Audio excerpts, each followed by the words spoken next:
Je suis trop content de vous voir. Ça fait quoi? 1 mois et demi, 2 mois? 3 mois? Mais c'est fou ce que ça passe vite. On trinque à quoi? À mon retour à la civilisation? J'adore Paris, mais franchement, ça me manque pas. Et quand je suis descendu tout à l'heure du train à Montparnasse, non mais quel enfer tout ce monde quoi! J'ai vraiment perdu l'habitude. Tu vois finalement. Ça a du bon le Covid. 3 jours par mois à Paris et le reste en télétravail. Si on m'avait dit il y a 2 ans que je bosserais chez moi et que mon chez moi serait Moutier au Perche, jamais j'y aurais cru. Il y avait pas plus parisien que moi. On est très bien installé. On a acheté une longère au milieu du bocage normand. C'est le paradis. Charlotte a son potager, en permaculture évidemment. Et moi je fends des bûches le week-end pour le poil. Vous les citadins, vous vous en rendez pas compte, mais vous êtes complètement déconnectés. Moi dans la journée je fais des breaks, je sors de mon bureau, je vais mettre les mains dans la terre, j'inspire profondément.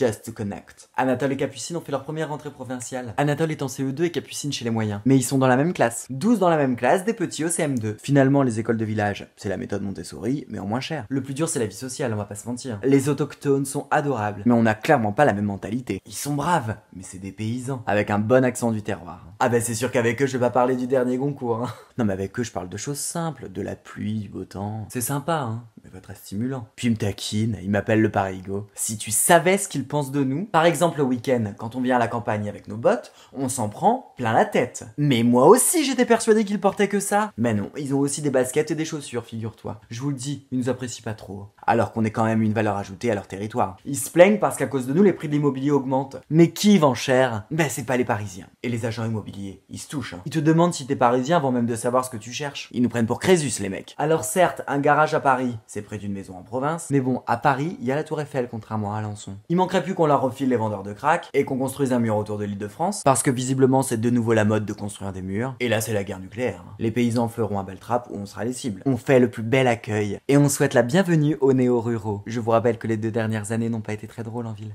Allez, la vie est belle.